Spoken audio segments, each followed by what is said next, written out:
So I talk a lot about process and making visual process maps, but it's really difficult to know exactly what that means if you've never done it before. So I'm going to practice what I preach, and today I'm going to take you along with me while I map out a process for my business in a way that will be easy to delegate to anybody that I hire in the future. So let's get started. The first step we want to do in the process mapping process is figure out where this is going. So today I'm going to do it with the podcast that I just launched. I'm super excited, launched a new podcast, and right now we're just bootstrapping it. We're kind of doing everything ourselves, which is something I very much know I want to delegate, right? I want to delegate pretty much everything except for talking on this podcast in the future. So I'm going to need to teach someone or hire someone who knows how to do it already, but I'm learning how to do it already because I'm doing it. I am the person doing it. So who better than to teach them than me? So I'm going to map out and show you how I go through process mapping for most companies that I work with and how easy it is to do it yourself as well. Right now, I'm using Zoom whiteboards. Zoom is free. You can get a free account and you can get access to the whiteboard for free too. So this is absolutely something that you can do. And first thing I like to start out with is the vision. So I'm just going to put that on here. Vision for Bigger Than the Hustle podcast. Okay. So I'm really just doing this real time and showing you how we do this. It's important to start with vision because if you're going to build processes, you want to build the processes for the people who will be doing this after you. You are doing everything yourself and it could be one straight line, but eventually you want someone else to be making these decisions. You want someone else to be doing this stuff for you. So we need to know, who am I going to have available to me in the future, right? So obviously I have myself, Heather. And then I have my co host on the podcast, Chris.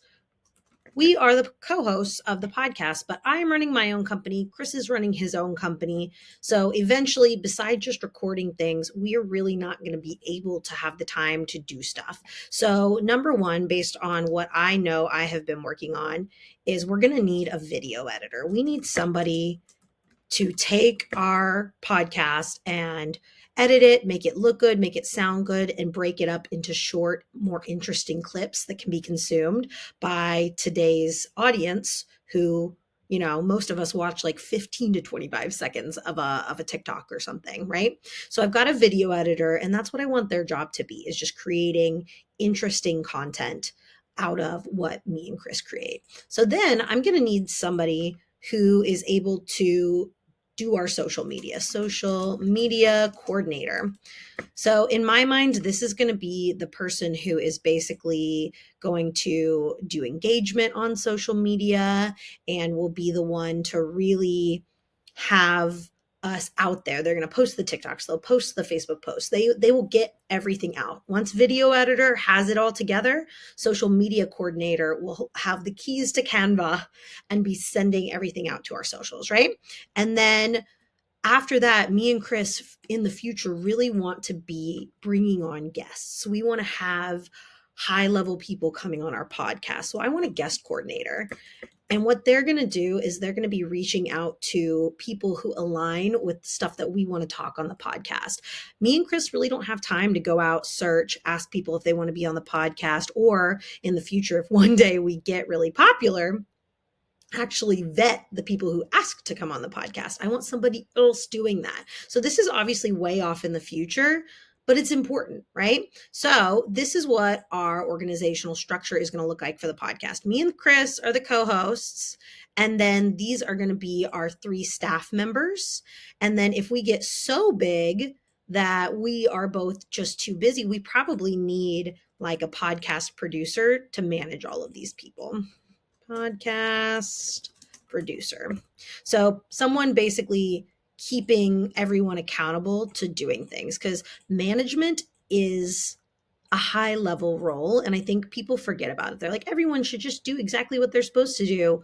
Yeah, in a perfect world, they would, but they don't, which is why managers are necessary, right? If my kids were going to clean their rooms and pick up their toys without me checking on them, well, they probably wouldn't need me as a parent, right? And the same thing works for an organization. So we're probably going to need someone if I'm off doing my thing in my business and Chris is off doing his thing in his business and we are managing teams separately there. I need someone whose only job is to say, how is the podcast going? Especially if it becomes something bigger, we want somebody who's like, okay, are we engaging with our audience? Guest coordinator? Are we communicating with our staff? Social media coordinator? Are we getting stuff out in a timely manner? Video editor? How's the quality? How quick are you turning things around? These are questions that I just really wouldn't want to be asking. And I don't think Chris is either. Of course, I'm assigning to this to Chris without him being here. But I think it's important to know, right? What do you want to hold people accountable to and what don't you? And if it is, I don't want to hold people accountable to getting social media posts out every single day of the week. Okay, well, we need somebody probably to hold them accountable because otherwise you are. And just side note here, you should never truly be managing more than 3 to 5 people, holding them accountable. We've got people running teams of 100, but they can't personally sit down with every single one of those 100 people on a very regular basis. No. So high level management, you only want to be managing 3 to 5 people, especially if they have important roles or they have key metrics that they are responsible for keeping track of.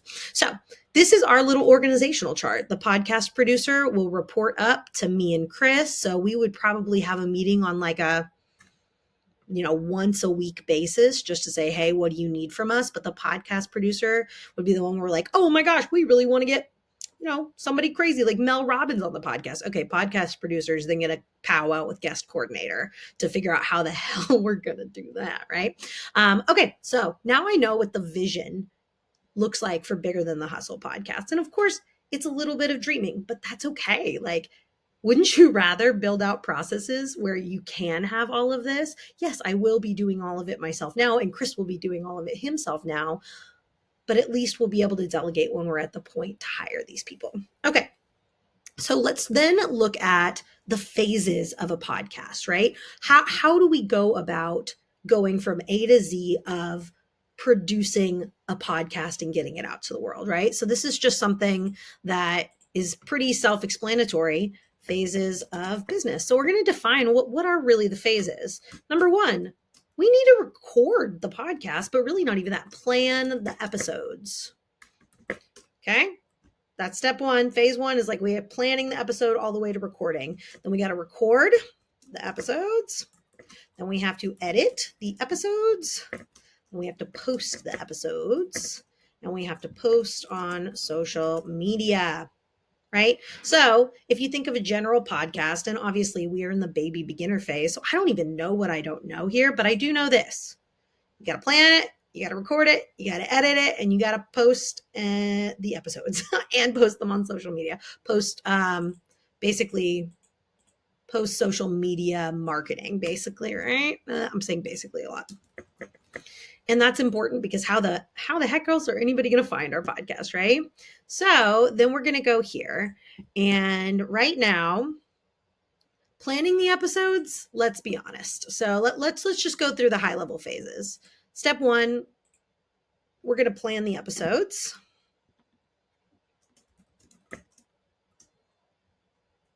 And what does that look like? So let's just ask ourselves, what does planning the episodes look like? Number 1, it's review content categories. Okay, so we're going to look, me and Chris have defined 5 content categories for our podcast. These are the 5 general topics we're going to talk about. So in order to plan an episode, I need someone to review the content categories and create a schedule for an interesting mix. And you're probably saying to yourself, this is really vague. It's not supposed to be super detailed, because what I'm eventually going to go in and do is say, okay, what does reviewing the categories mean? And that's going to become a standard operating procedure. So to me, reviewing the categories means looking at the 5 categories and saying, okay, what topics could we discuss within this subcategory? And I honestly already have a list. So probably what my SOP here would be to go to the podcast Bible and under podcast categories, look at potential episode topics and then go on to create a schedule for an interesting mix. And then for this one, it would be defining what is an interesting mix, right? So that's SOP, and we're not doing SOPs here. We're doing process. So what is the high level process here for planning the episodes? Okay, so we're going to create a schedule for an interesting mix. And then again, this is not me. I'm not doing this. Who's going to be doing this? Probably eventually the podcast producer is going to be doing this, right? So if the podcast producer is doing these things, then I, as the co-host of the podcast, and Chris probably want to review. So once they've created an interesting mix, I want them to send upcoming schedule to Chris and Heather for review. Okay. So once they send that to us, we are going to, Chris and Heather, review the podcast proposed schedule. Now, when me and Chris review the schedule, there's really only two things that can happen. We're either going to approve the schedule, or we're going to not approve the schedule. We already know that really there's only two ways this can go. Either we're going to be like, this looks great, or we're going to be like, I don't know. So let's always start with the negative, because we all like to think, oh, everything's going to go perfect. But then again, we all know that it's not. So at this point, Chris and Heather will email back, what is it called? Like feedback, email feedback on proposed schedule.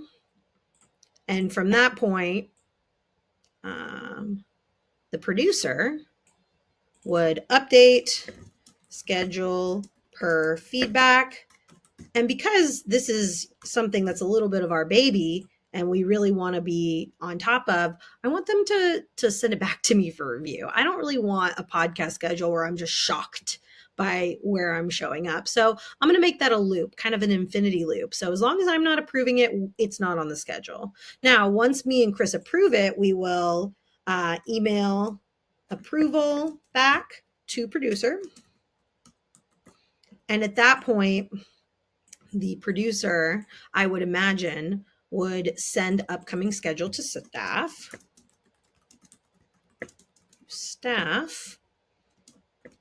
to, well, actually, we would probably think, okay, there's an upcoming schedule, which means we have certain guests that we want to put on the podcast. So I would want it to go to the booking coordinator, because they would need to book the podcast guests, right?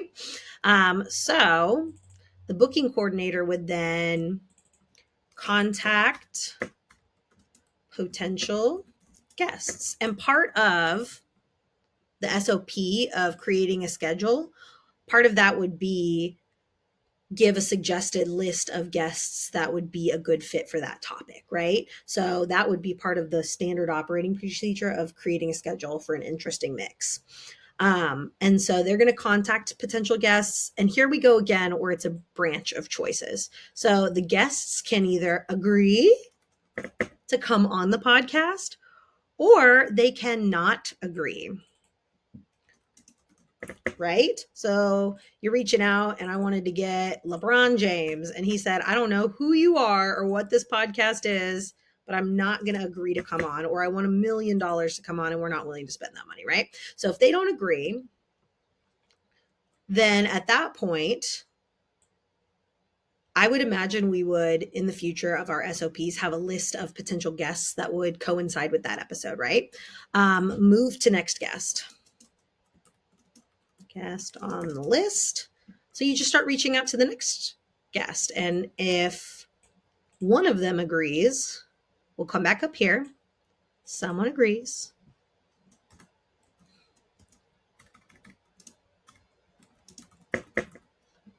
Okay. We'll do that. And if no one agrees, like we have a list of 5 potential guests and all of them say absolutely not. No one agrees to come on, when they're just like, your dinky little podcast is not worth our time. That's fine. Okay. So at that point, the booking coordinator has pretty much tried everything they can. And what I would want them to do is to email producer to inform of no guest possibility. And so at that point, I'm pretty hands off. So what I would probably want the producer to do at that point would be to rework the episode to have no guests. The great thing about having a podcast where there's co-hosts is you can just riff by yourself without guests. So just rework the podcast to have no guests. Let's not like stress out about it, right? So if someone does agree, they're like, oh, yes, absolutely we agree. What do we want to happen next, right? So you have invited someone to come on your podcast. How do you want that handled? And here's where, again, you can see prepping for an episode. It started out really simple, but as I think it through, it's like, oh, there's a lot more that goes into this than simply putting something on ChatGPT and showing up to the recording studio, right? So if a guest agrees to come on our show, I love that. But I really am a high level communicator, and I expect anybody that I hire to be a high level communicator as well. So I want them to send like podcast confirmation to guest. And here's where I start to build in automation points, because once that podcast confirmation email to guest, and part of the SOP will be like the date, the time, the location, blah, blah, blah, blah, blah, right? So when they send the podcast confirmation, what I'd love to build into my CRM is an automated workflow. And the confirmation email will trigger like a series of reminder texts. So it will send them a calendar invite. And then for pre-podcast Zoom and the actual recording podcasts. And then we'll do text and email reminders, prior to scheduled meetings. So obviously I'm not having to define this really well here, and I'm not a developer either. So I'd probably have my developer or have someone design this into whatever CRM I'm using. So it's like, hey, when I send this email template, I immediately want it to set this up, and it can't set that up. So let's say that my calendar can't do automatic email invites. Okay, that's actually pretty common, and it's a little nuanced, right? So in that case, once you send the podcast confirmation email to the guest, I would probably just have my booking coordinator send guest calendar invite for pre-podcast Zoom and podcast recording.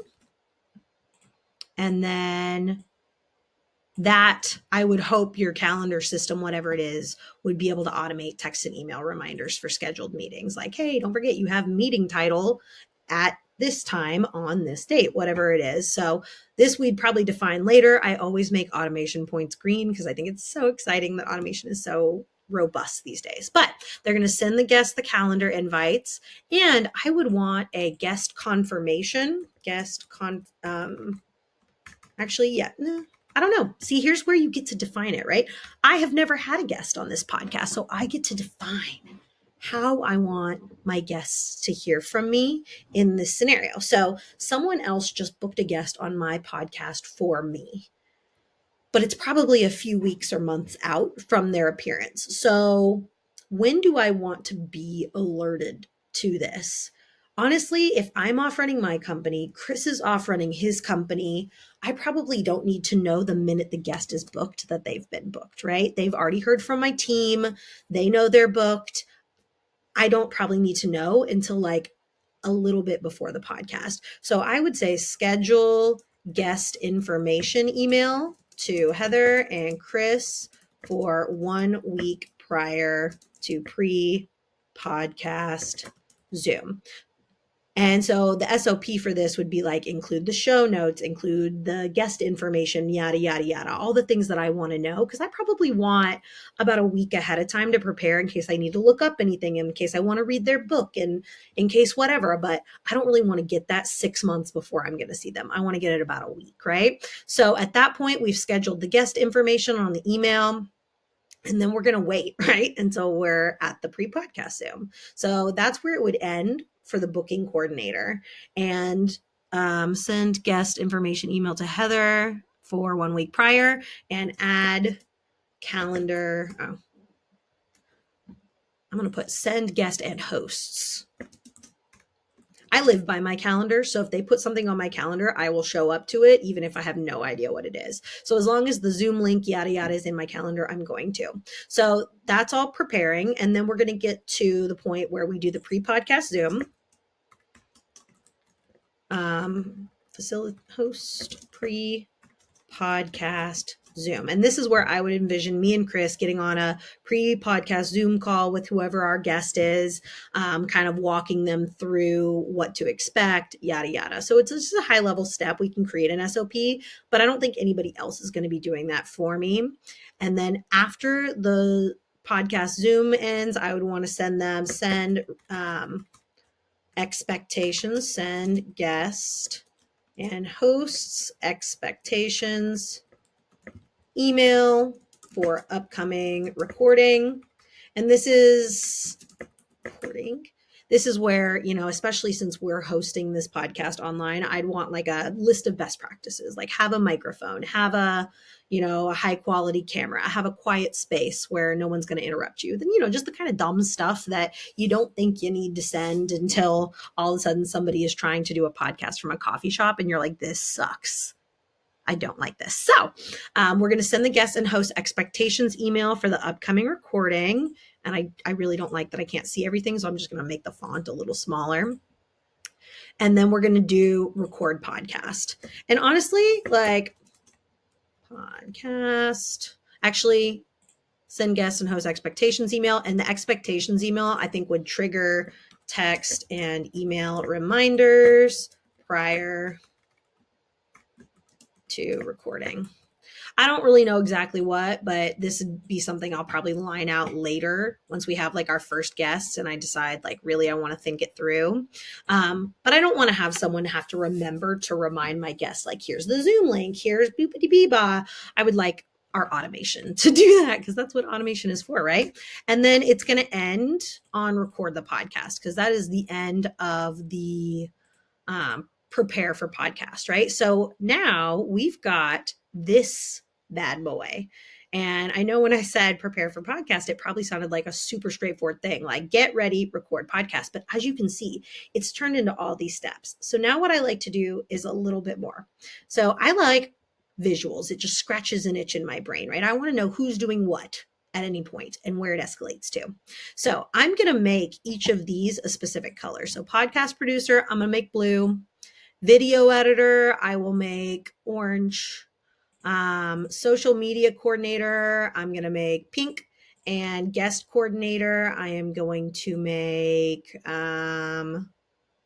what it was, not green, not red, not blue.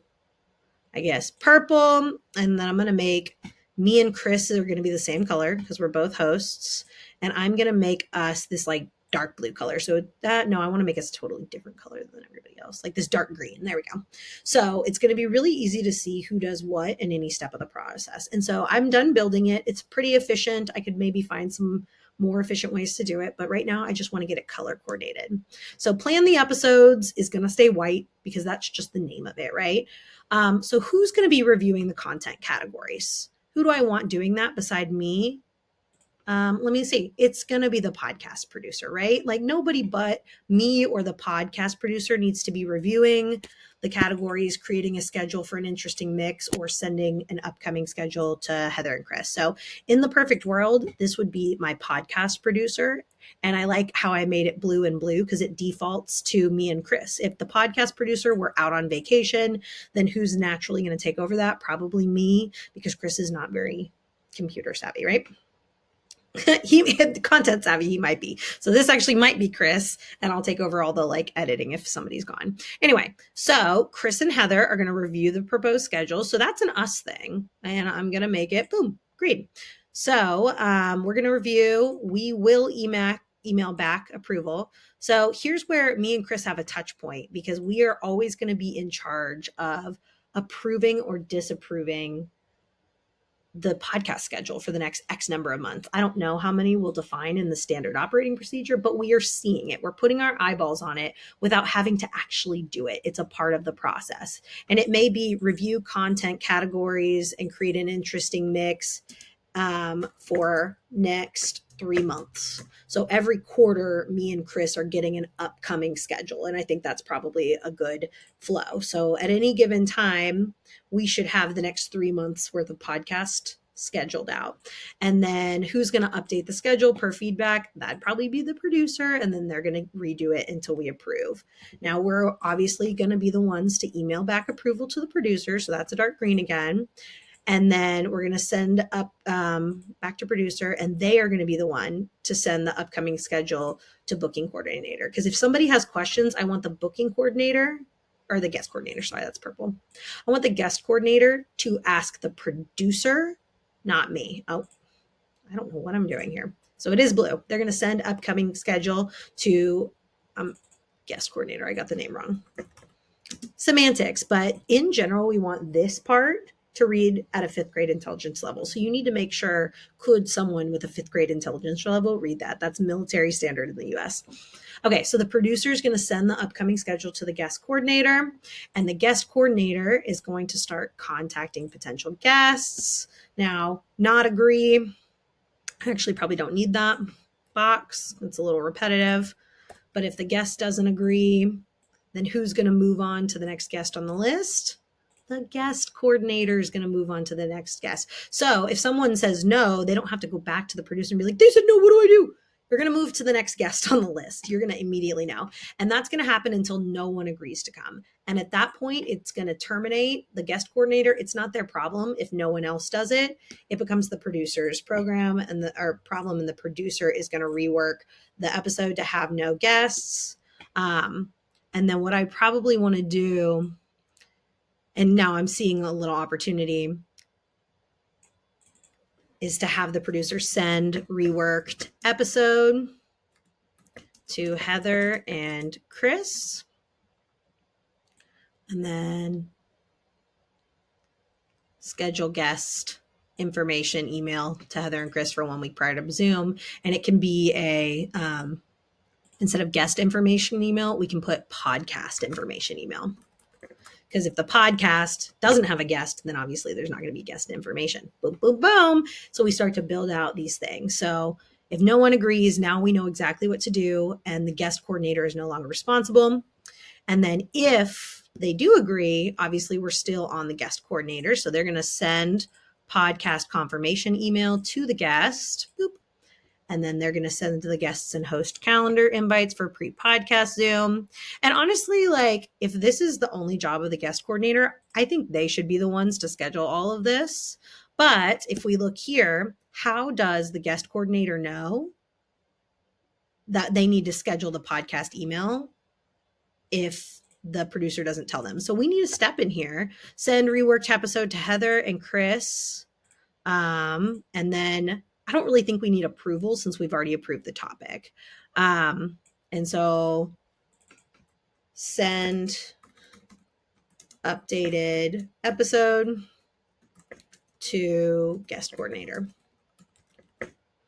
Or, you know what? I'd rather have them working on CRM. Add task for guest coordinator to schedule, add podcast to calendar. When I can avoid email, I do, because it's really hard to go dig into someone's emails, but it's really easy to go dig into someone's CRM. So if they're adding a task, and here, so to that extent, where it says email producer, you know what? I don't want them to do that. I want them to add task for producer to rework episode for no guest. It just is so much easier than getting an email now. If the producer goes to the CRM and they have a task and it's rework episode 237 for no guest. Okay, great. All I have to do is rework the episode. And then I think this might be too low level for the producer. So instead of this here, because the producer's doing some high level stuff that I don't even know about, right? When I hire a producer, they're probably going to know 20x more about podcasting than me, and they're going to have a lot of extra stuff to add to this. So I'm going to keep that in mind. So I want them doing as few low level tasks as possible. But those low level tasks are extremely important. So I'm not going to forget about them, but I am going to change who I decide is responsible for doing them. So I've decided sending the reworked episode to Heather and Chris is not a producer's task. It is now going to be the guest coordinator's task. And they're going to schedule our Zoom. Hosting the pre-podcast Zoom is going to be up to me and Chris. And part of the SOP, I think, on that is going to be to have the guest coordinator be present in that Zoom taking notes, because they're going to be the one that I want sending us expectation emails and answering any questions. Like, ultimately, I want them to handle all communication with our guests. If they have questions, if they have comments, if they have concerns, that's the guest coordinator's job. So I want them to be the biggest point of contact for any guests. That's just me. And then we text and email reminders prior to recording, and we record the podcast. So now if we look, we know who is doing what in every step of this process. And it's like, oh, who dropped the ball, or who's going to do this for me when it comes to preparing a podcast episode? We know exactly who. It's either going to be the producer, the hosts, or the guest coordinator. Now, social media manager and video editor are not going to come into play here. They're never going to have responsibilities in the preparing an episode area unless we cross-train them. And that's absolutely something we can do. So to get even higher level on this, eventually what I will do is I'm going to take Loom videos just like I'm doing here, and I'm going to make a Loom video where I'm explaining to someone, hey, here's exactly how you review content categories. Here's exactly how you create a schedule for what we consider an interesting mix. And here's what goes into that and what I want to see. Here's how you send it to Chris and Heather for review, right? Those are standard operating procedures. And what I love about these whiteboards is eventually we're going to link in those SOPs, Google.com. And when I hire someone, and say I hire someone to be our producer, I say, hey, producer, I know you know way more than me about producing a podcast, but here's our process. Here's how we do things. If you can do them better or differently, great, but we're not going to miss any steps in this process. I don't really care about the how as I care about the what. And the what is this getting done? So at any point, if the producer wants to learn what I'm doing, go for it, bro. You can look and see my SOP on exactly how I do it. And I would love suggestions on how it could be done better, right? And then we can just update the SOP because this is a living document. So this is just like one tiny glimpse. Obviously, this is one phase. It's one tiny phase of plan the episodes. So I'm done with that, but I still need to do like, what's our process for recording the episodes? What's our process for editing the episodes? That's a big one. What's our process for posting the episodes? That's a lot of steps. And then our process for posting on social media marketing. What is our strategy? Those are all things that I can think of ahead of time that will in the future allow me to more easily and efficiently train people. Because what I love about process maps is instead of me word vomiting everything that I do to produce this podcast, right? I can send them a link to this and say, hey, you're blue. Read through it, watch the videos, learn how I do things, and then come back to me with informed questions. Because one of the hardest things as a business owner, as an entrepreneur, is hiring someone and then having to train them, because you have to do everything that you're doing and you have to train them. And if you don't train them and they suck, that's on you. Ouch. So creating something like this when you have time to work on your business is going to save you time and energy when you start ramping up, especially if you're someone who's amazing at sales and you can bring in unlimited amounts of business. Unlimited amounts of business is wonderful. It means you have lots of leverage through money, but the problem is money does not buy training. They don't know how you want it done. Even the best person in the world, you could hire someone who is the best at something, but if you want things done a certain way in a certain order, you have to define that and communicate it to them. And that's huge. I personally am huge, big visual. Like if you tell me all these steps, I will forget them 2 seconds later. It's like a little goldfish. But this I can work with. This I can come back to. I can reread. I see where I fit into the flow and I know where the buck stops. And that's huge. So keep that in mind. I'll keep doing this as I build these out. So if you want more examples of how I build out flows, I'll keep recording some of them as I build out this podcast flow. Because I think this is something where if you do it when your business is small and still fairly simple and it's just you doing everything, it's so easy to work this into your business. But most of the businesses I do this for, and I actually work with them on mapping out these processes, they've gotten so big that just the thought of mapping these processes is hugely overwhelming to them. So that's why they hire me as a third-party mediator to come in and say, hey, listen, I know you're overwhelmed by this, but I will help you do this so that it makes your life easier in the long run. But the hardest part of this is not doing it. It's stopping and taking the time to think through it. It's having that discipline and that focus. So if you can be disciplined and focused, this took what? 35 minutes. And now I have a really clear picture of exactly how I could hire 2 people to do all the stuff that I want done for my podcast. Easy. And I don't even have to truly define the SOPs, because if I really don't care how that gets done, I can let them make up the SOPs. This is what I want you to do. Google exists. ChatGPT exists. Go figure it out. And I have trained employees like that. And you know what? They were awesome.